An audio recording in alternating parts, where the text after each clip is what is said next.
No, you don't have to buy custom window treatments in person because Blinds.com invented a better way.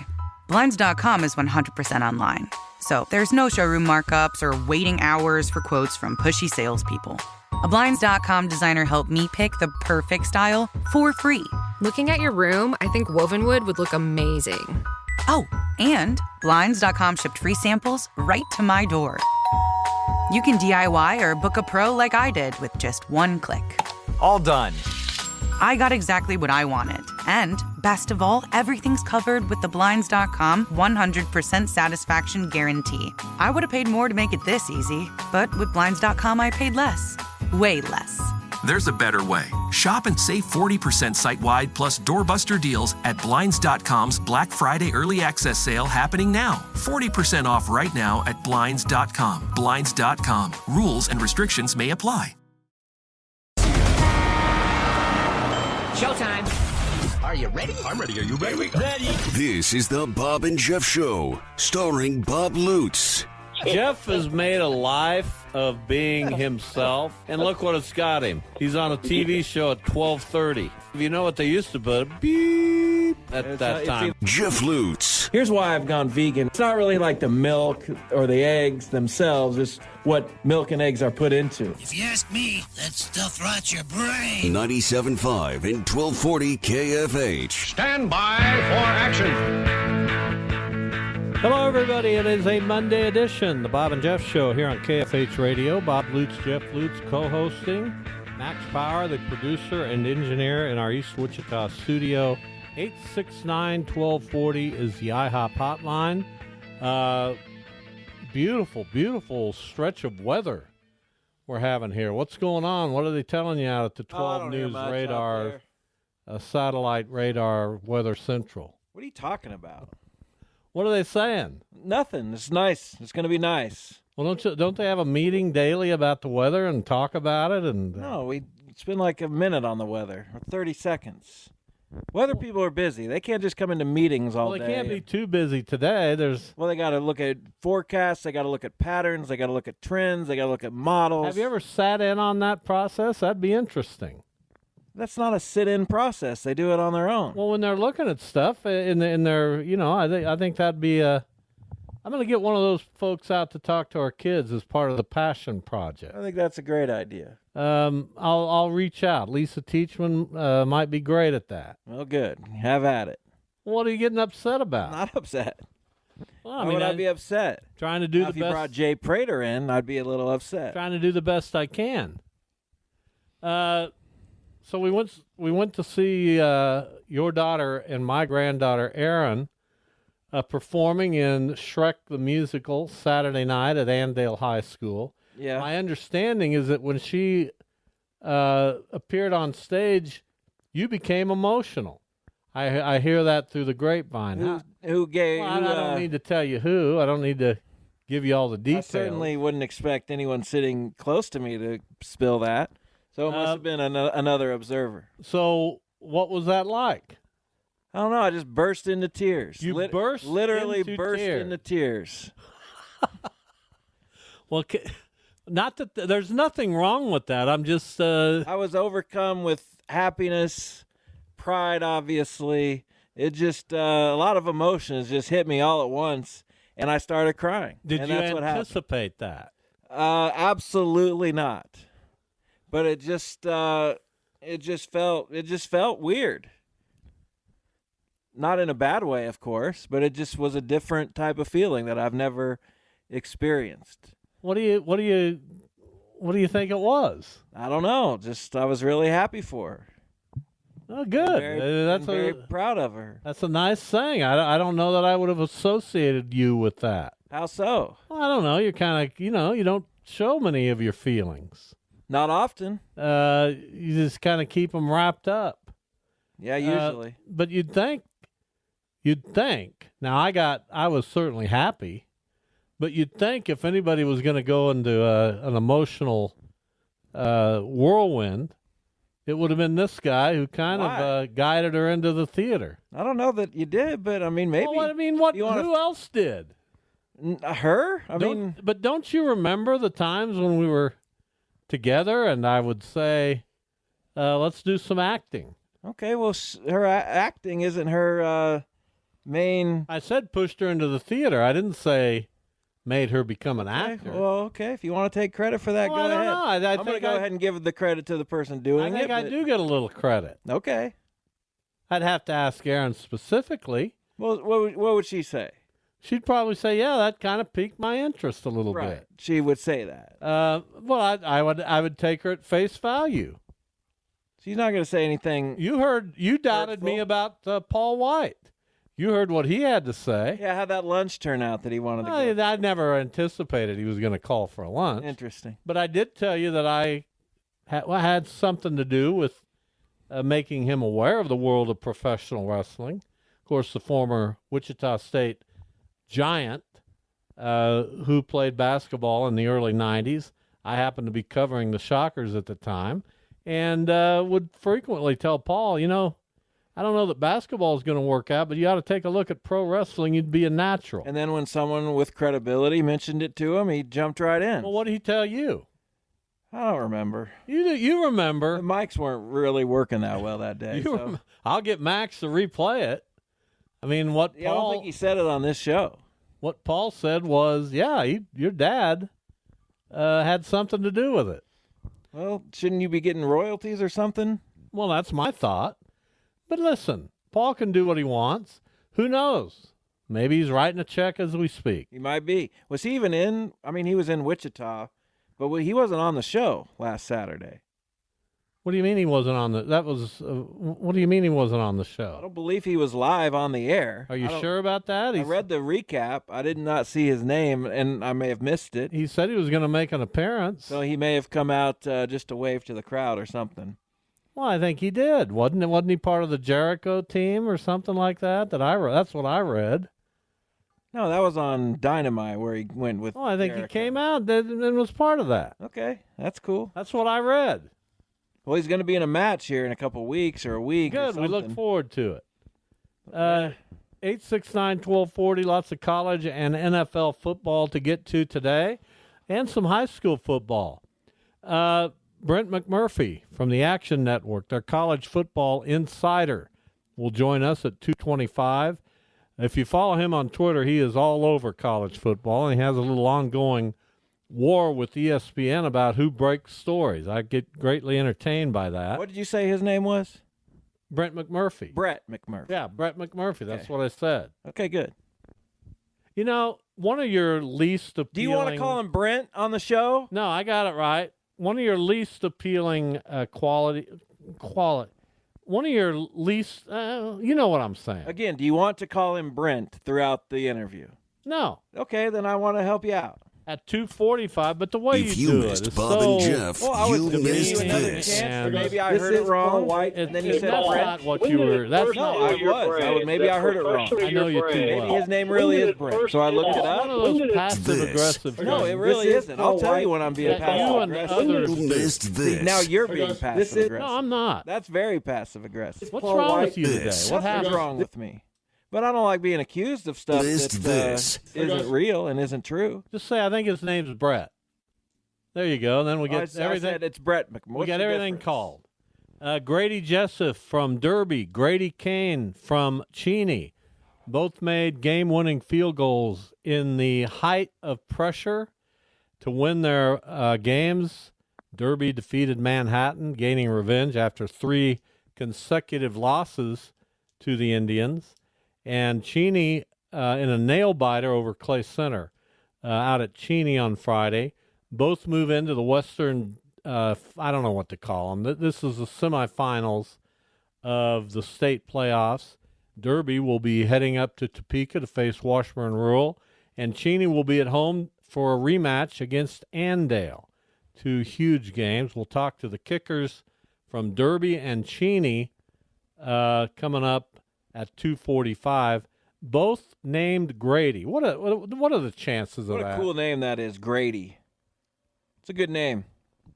It's a name I don't associate with the modern times. Grady Sizemore? He's not modern. He's 50 years old now. He's my age, but I don't know.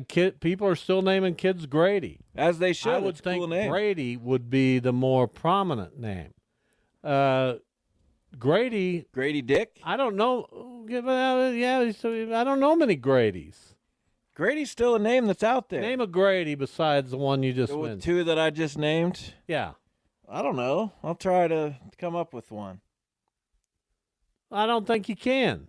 I'm sure there's a bunch of my thought is NFL players that who are for named both Grady. of these guys to be named Grady, Was it both Grady of them Jarrett? to make game-winning field goals in the state playoffs, both of them to be located in Sedgwick County. The Cheney coach was formerly at Derby with Brandon Clark, and here we are. We're going to talk to both of them coming up at about 2:45 today.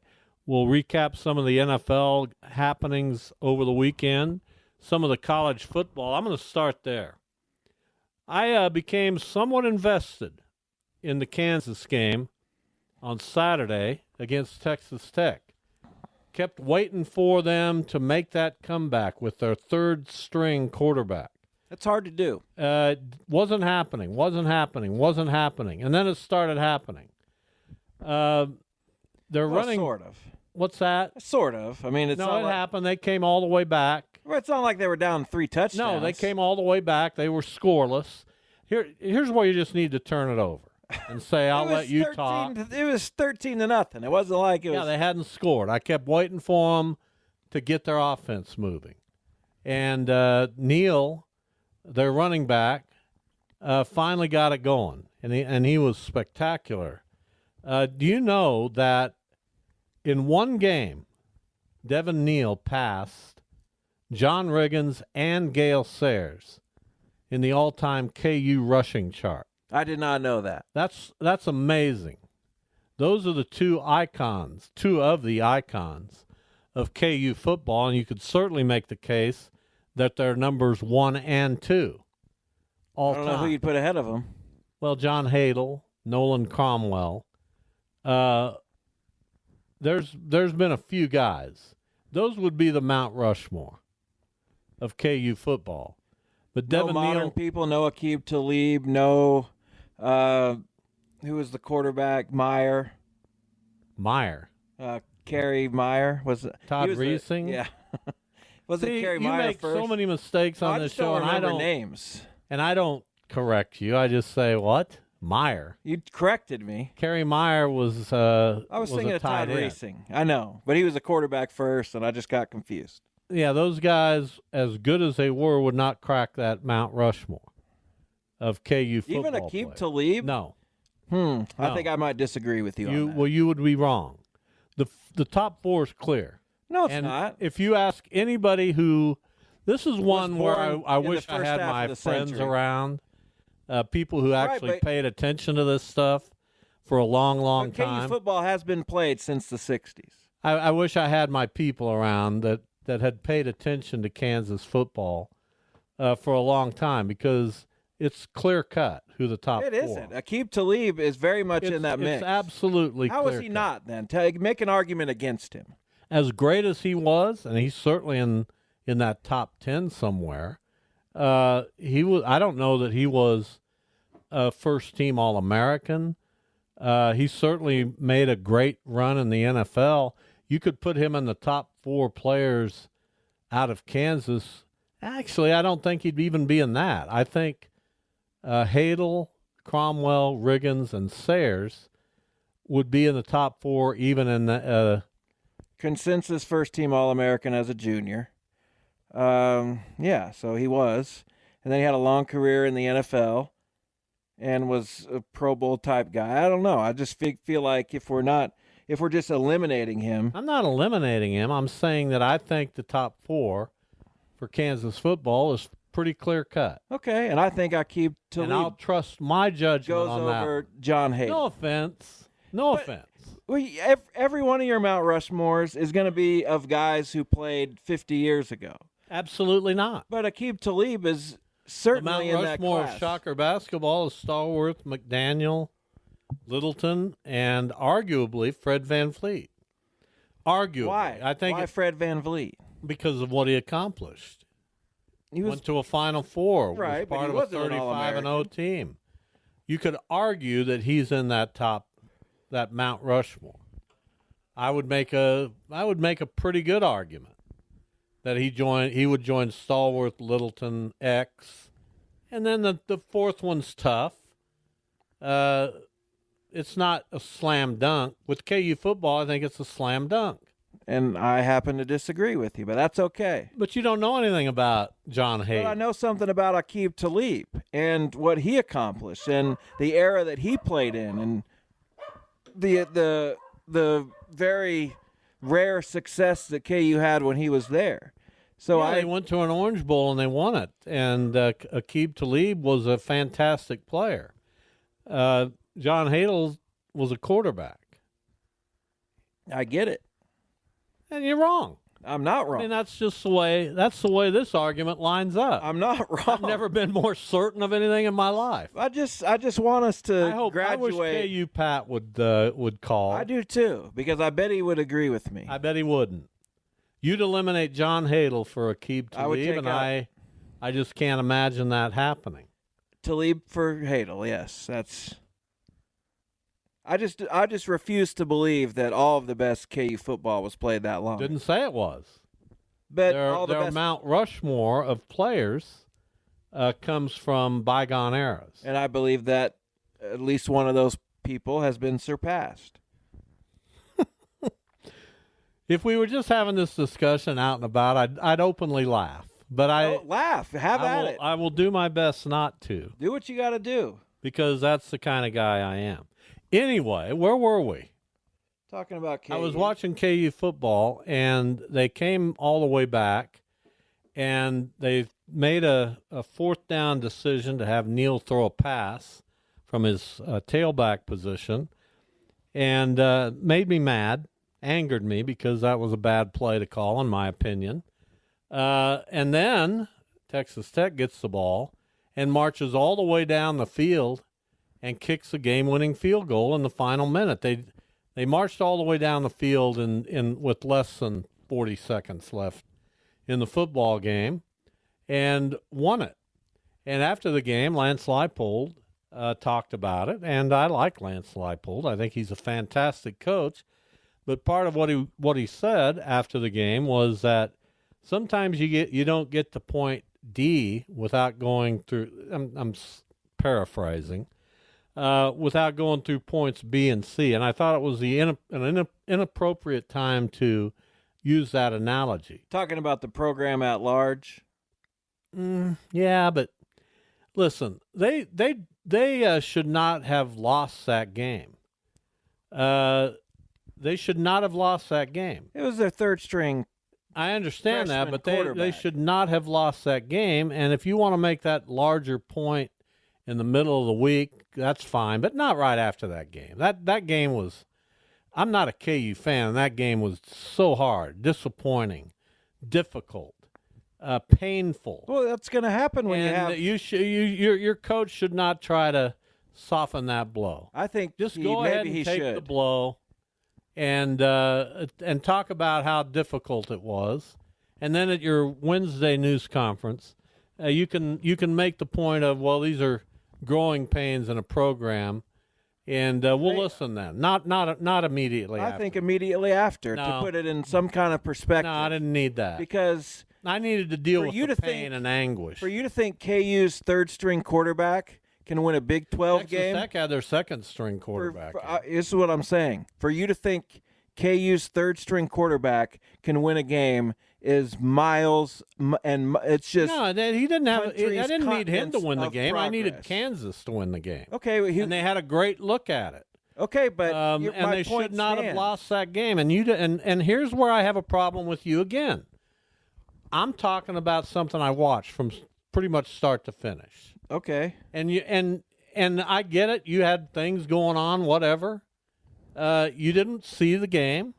And it just irritates. Well, I'm telling you that I'm not talking about the game. I'm talking about what you said about Lance Leipold, which is, to put it in perspective, a third-string quarterback at Kansas expected to win, which is unheard of. Not expected to win. They should have won the game. Okay, whatever. First-string quarterback should have won.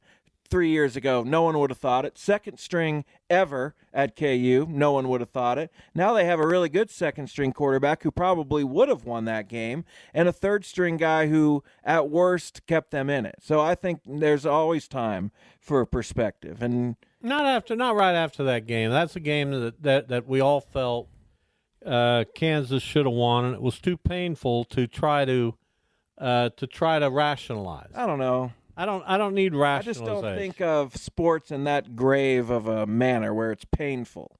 Like, these are men. These are college kids, and, they'll grow and they'll live and they'll learn, and this will be a blip on the radar at some point.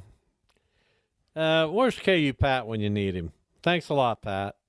I know where you'd come from on all this, and it's too bad. Well, maybe you can call us a little bit later in the show. I'd love to when hear we from come him. back.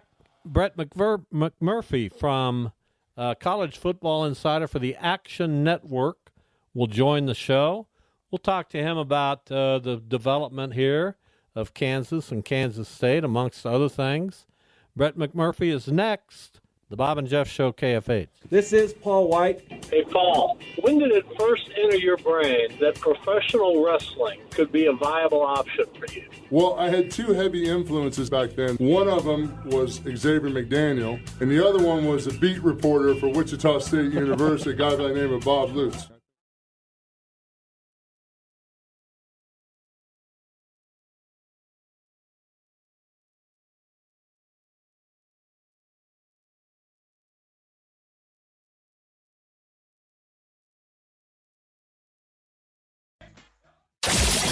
This is the Bob and Jeff Show on 97.5 and 1240 KFA. All right, Brent McMurphy joins us from the Action Network, longtime college football reporter and insider.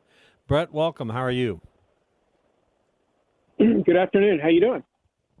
Oh, we're doing well. We're doing well. We enjoy following you on Twitter and your breaking news and how you sometimes don't get credit for it all the time. And it's entertaining and informative. Do you like Twitter?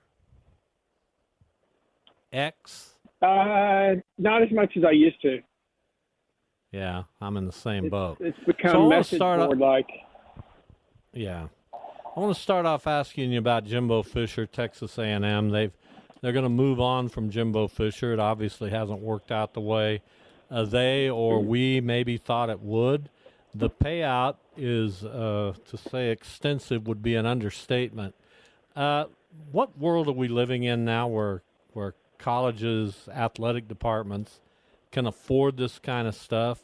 Is this a good move? How do you look at the Jimbo Fisher situation? Well, specifically for Texas A&M, I mean, they're in the SEC. They're trying to compete with the Alabamas and Georgias of the world. And, they have the money. So they are going to spend it. Whether it's smart or not, that's another discussion. Nick Saban makes around the same amount of money as Jimbo Fisher. I think Nick Saban's underpaid. The amount of money he's brought to that school, the number of buildings that have built, and how the university has grown since he's been there. But he's had an incredible amount of success. So that's what A&M's chasing. Unfortunately, they haven't been able to do that. They haven't, forget about a national title, they haven't won a Western division in the SEC. And for A&M, they left the Big 12 conference. They were able to leave Texas and get to a bigger, better conference. And they haven't taken advantage of that. And now what's happening? Well, Texas is coming back and going to be in the same league. And Texas it's still alive to get to the college football playoff. So now there's a lot more pressure on A&M. And I think finally, because of the amount of money that Jimbo was paid, the expectations were increased. If he was paid half that amount, I don't think people would react the way they're reacting. Whether that's fair or not, that's another question. But bottom line is he was made a lot of money. So there are huge expectations, and he didn't fulfill them. Jimbo's the only coach in the history of college football, which says a lot, that had 3 teams ranked in the top 6 in the AP preseason poll. Last year, A&M, the year before at A&M, and then previously at Florida State, that finished the year unranked. So they've had these giant expectations. They were never able to fulfill those. And so finally A&M decided, we've seen what you can do. It's been 6 years. We need to do something because Texas is joining the SEC, and we cannot fall behind any further. So isn't the only way out of this for Texas A&M to spend a similar or greater amount of money on the next coach? Just because I doubt they want to get rid of those expectations now, right? I don't think they want to continue to get surpassed by the schools in their conference and the schools in their state. So don't they have to now go out and get the highest priced available guy? I mean, technically they don't. I mean, they could hire Jeff Traylor at UTSA, Texas San Antonio, and he could do a tremendous job there, or he could fail miserably. It's not necessarily spending the money because that doesn't guarantee success. I mean, if so, there'd be a lot of, coaches and ADs that would be still employed right now.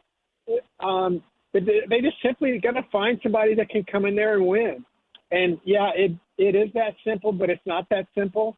And, these athletic directors, they look at success of the coaches at other places, and so that's what gets them to chase after certain coaches. Well, if this guy did, Jimbo won a national title at Florida State, well, God, he'll be able to do that at A&M because we've got more money and more resources. Well, it doesn't work out that way. So there's no right answer on which direction Texas A&M goes. Certainly they'll pay a lot of money, but whether they try to go after a Lane Kiffin or a Dan Lanning at Oregon, or they, perhaps go for a guy who's done really well at a smaller level, Jeff Traylor at Texas San Antonio. Ultimately, that's a decision they have to make. Some people have thrown Deion's name out there. I think that'd be a big mistake because A&M doesn't need the promotion. They don't need the, they've already got all the bells and whistles. You don't need that. You need somebody that flat in can come in and win games, and ultimately everything else will take care of itself if you're able to do that. Brent McMurphy, our guest from the Action Network College Football Insider. So the Michigan story, I'd like you, 1 to 10, how big has this story been? Has it been overblown? Has it been underplayed? And what's the future for Jim Harbaugh and the Wolverines? Frankly, my view is let's move on. I'm kind of over it. Where do you come down on that? It certainly has not been underplayed. I can guarantee that. Look, it's pretty obvious. They broke some rules. How serious those rules are, the NCAA can figure that out. The Big Ten has made their point made, the 3-game suspension. There will be another hearing on Friday. Harbaugh will try to get an injunction so he can coach at Maryland Saturday, and then obviously the regular season finale against Ohio State. Again, there's so many analogies. Everybody does it. Everybody drives 90 on a 55 mile per hour highway. You're still speeding. Okay. So should we penalize everybody or just one person? There's not a right answer. Bottom line, they broke rules. The biggest issue I have is that I think Michigan's guilty, but I do think Michigan has not been allowed enough time to basically respond to all this stuff. And so for the Big Ten to suspend them while the NCAA investigation is still ongoing really surprised me that they would do that. And as far as Michigan's future, they're still the favorite to win the national title. As far as Harbaugh, I think by the time the NCAA gets done ruling on this, and we know they move at basically the speed of a glacier, heck, he may be in year 1 or 2 coaching the Bears or the Chargers. What do you make of the ranking so far, especially the top 4 in the CFP? Do you think if Georgia loses to, let's say, Alabama in the SEC championship game, that they would still be in? Would Alabama take their place? Would the SEC be left out completely, or how do you kind of look at that? It depends on who they're being compared with. If Alabama beats Georgia in the SEC title game, Georgia is not getting in over Alabama. So that's an easy comparison there. If we'll say Michigan's undefeated, Florida State's undefeated, Washington's undefeated, Alabama beats Georgia, they're 12-1. Georgia's 12-1, and now Texas is 12-1, and they won the Big 12. You would think Texas would go in over Alabama and Georgia. They're a conference champ. They won the head-to-head at Alabama. But I would be floored if there's a college football playoff and you've got an SEC champ with one loss, and you've got a former number one with one loss, and they would be left out of the playoff. I've joked to friends that I think there's buzzers in the seats of the selection committee members, and if they put in their ballot and they don't have an SEC team in the top four, it literally electrocutes them. So we'll have to see, but there are some doomsday scenarios where the SEC could miss out. But I don't think it's that simple where you can say if Alabama wins the SEC, they're automatically in, because there's a way there that they're not in. But I also think there's other ways where potentially two SEC teams could get in, but there's enough chaos within the other leagues. But, yeah, it's going to make for some fascinating next two regular season weekends, and then obviously the conference championships. First time ever we've had 5 Power 5 teams that are sitting at 10-0 with 2 weeks left in the regular season. And you've put out some projections today, as you do weekly on your bowl projections. You've got Georgia, Oregon, Michigan, and Florida State, right? Yeah, I actually think, I base that on, I think Michigan, Florida State, and Georgia finish undefeated. And then I've got Oregon in there over Texas, because I think Oregon wins out. I think Texas loses somewhere. I just, they were fortunate to beat Kansas State. I mean, they were fortunate. They were lucky. They should have lost that game. They hung on against TCU. I don't know. Now they go at Iowa State, a really hot Iowa State team that was given up for dead earlier in the year. I just think Texas may win the Big 12. I just don't know if they're gonna make it to the first week of December with less than one loss. And if they don't, then they're out. If Texas runs a table, if Oregon runs a table, I would probably pick Texas in that head-to-head matchup, because they would have had the better non-conference win, and the records within each of their two conferences would be pretty comparable. But that would be a fascinating look at the committee to see what happens if we had the 3 undefeateds, and then your 4th spot is between Big 12 champ Texas at 12-1 and Pac-12 champ Oregon at 12-1. Talking with Brent McMurphy from the Action Network. He's covered college football for a long time, does it nationally. I want to kind of focus on our state for the final question. We've got Kansas and Kansas State. We are obviously high on both coaches. We think both programs are on the upswing. What's the potential for KU and K-State in the new Big 12 that's kind of started this year? Expands next year. What do you think the futures are for Kansas and Kansas State in football? Can they hold on to these guys, Kleiman and Leipold? Well, I mean, you're gonna, it's funny when people always ask that. I always tell them, well, the alternative is they lose and you want to fire them. So, enjoy them while you can. I mean, certainly, we've had some SEC jobs pop open. Excuse me. We'll have some Big Ten jobs probably open up in the next couple of weeks or so. And so those are the two behemoths, the Big Ten and the SEC. They're going to pay the most money, and they would be attractive to coaches that are not in those two leagues. I'm not saying that Chris or Lance want to get out of Dodge, but certainly they would be attractive for any AD that's at the Big Ten or an SEC institution to look at those guys for the jobs that they've respectively done. As far as the future of both schools in the Big 12, and I'm saying this as an Oklahoma State grad, I have no idea who's going to be the so-called bell cow going forward.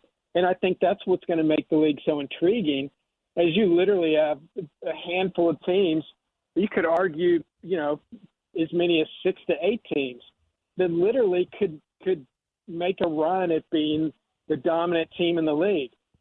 Ultimately, I don't think there's going to be one. I think that a lot of teams are going to be on fairly equal ground, which will make for some very competitive and wild Saturdays.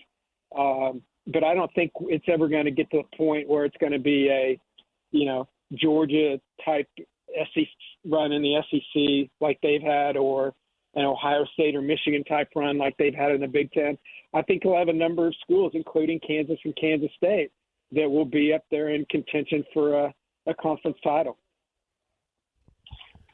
We always really appreciate your time, Brett. I'm gonna do you a favor and not ask you about that Central Florida Oklahoma State game. I won't even mention it. Oh wait, I did. Sorry about that, but that was unexpected. Thank you so much for your time and coming on our show today. You can mention it as many times as you want, because you know what I'll say? Bedlam was worth it. That's all that matters. You do have that. No question. I don't care about you. I don't care about UCF. Thank you. Nor should you. Thank you again. We appreciate talking with you. He gone. Brent McMurphy from the Action Network, talking some college football. Well, I was shocked by that UCF Oklahoma State score. Did not see that one coming. I don't think anyone did. That didn't make any sense. By the way, Max with the winning week went 5-4, accumulated 26 points. The Chargers helped me. I went 5-4 for 24 points. The Chargers did not help any of you.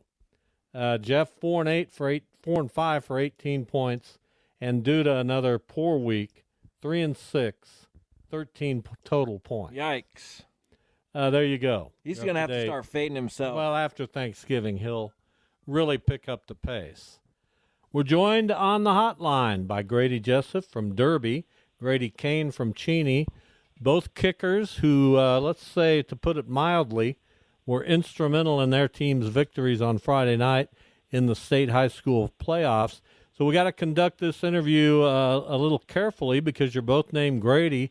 So I'll say hi, Grady Jessup. How are you? I'm doing good. How's yourself? We're doing well. And Grady Kane, how about you? I'm doing pretty good. So the first question I'm curious about, you're both kickers. You're both here in relatively close together. Do you know each other? Nope. I don't know him. How about that? Well, there you go. You'll always have this in common. I'll start with you, Grady Jessup from Derby. You had 3 consecutive losses to Manhattan over the past couple of years.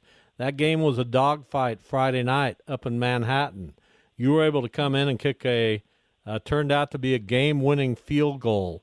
How badly did not only you but your team want and need that victory? My team, just in a whole, we really needed that victory just to move on up to where we want to be at the end of the season.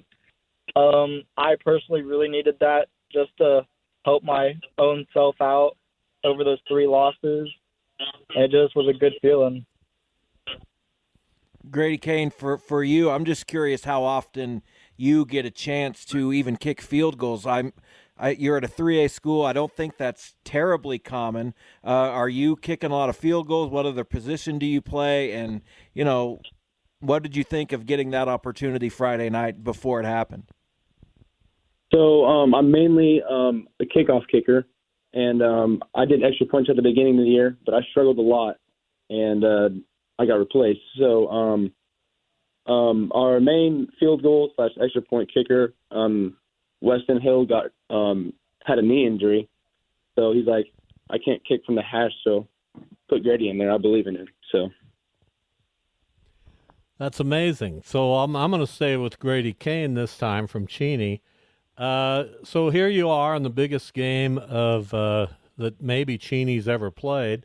You're getting a battle from Clay Center, and that game caused me to have nerve damage. I was uptight about that game. I thought Cheney would handle Clay Center, and it certainly didn't turn out that way. So you just told us that you were replaced as this team's primary kicker. What was your thought process when Coach Werman said, "Okay, here we go"? I was a nervous wreck, honestly. I wasn't ready for it because I thought Weston was going to get in there and kick, but I was just really nervous and kind of just went in there and did my thing. So did you know it was good off the foot? Did you feel it? Did you have that sweet feeling when you've nailed it? I did. It felt great off the foot, and then I just looked up and it went straight through the upright, so it felt pretty good. Wow. So, Grady Jessup, how did you feel, too, physically? Because I think everything was okay, but you'd been nicked up a little earlier. They were giving injury updates on you. How did you feel physically? How did you feel mentally and emotionally at that time? And did it help that, you were really a big part of that game aside from kicking? Was that able to kind of keep your mind off maybe the chance that you'd get at the end? So, yeah, I know I had a pretty decent injury earlier on in that game on a PAT. So during that last-minute field goal, I was just trying to keep my head high, keep my injury low, not really think much about it, and just put the team on my back and just not think too much about how I was feeling. Grady Jessup from Derby, Grady Kane from Cheney, both with game-winning field goals for their respective teams. They move on in the 3A playoffs. Derby gets a trip to Topeka to play Washburn Rural, and Cheney a rematch with Andale. So I'll ask both of you, Grady Jessup, you can answer first. What was Friday night like after that happened? When did you fall asleep? Grady Jessup, you answer first, and then Grady Kane. After the game, it was a pretty chill ride back home. A lot of text messages, a lot of phone calls. Once I got home, I was just mainly relaxing. Didn't really fall asleep till like 2 a.m. I was still pretty amped up. What about you, Grady Kane? It was pretty much the same. I got a lot of phone calls, a lot of texts, and I was up pretty late, and I was just on cloud nine. Grady Kane, I want to stick with you because I'm sure you've been thinking a lot about Andale, maybe even since you beat Andale. So what is it like now to prepare for an Andale team that you've beaten instead of, an Andale team that has a long winning streak and you haven't beaten? We are just going to prepare like we usually do. We're going to give it our all at practice. Scout team guys they're pretty good at giving us a good look, so they're making us a lot better. We're talking with a couple of high school heroes. I don't think that's going overboard. Grady Kane from Cheney, Grady Jessup from Derby. Big kicks that energize their teams, won games for them. That's a beautiful part of being a kicker. Obviously, you two have done this enough to know that it's not all beautiful. There's a lot riding on what you do, lots of pressure at times. Grady Jessup, how have you learned to handle that kind of pressure, and how'd you handle that Friday night? So I just basically just try to block out all the noise from the crowd, the other team, and I just try to keep my head down, focused on the ball, and up through the uprights. And Grady Kane, I'm tremendously fascinated by your story. You mentioned having lost your job as a kicker because you were struggling. Why do you think you were struggling, and what was different about this particular kick? Well, I was just thinking in my head, maybe well, this is. I mean, a lot of people will be mad at me if I miss it, but I kind of just. I was really just at a loss of words. I mean, I kind of just block out all the noise, and then head down, grab through the ball, and then just kick it straight. So. Well, it's great stuff. I didn't see either game in person, but I followed both of them as best I could. I'm a Derby graduate, Grady. So, are you graduating in 24? Yes, sir. Okay, well we got that in common. I'm only about 107 years older than you, but we're not counting. Thank you guys for being on. I really appreciate it. I'm happy for both of you.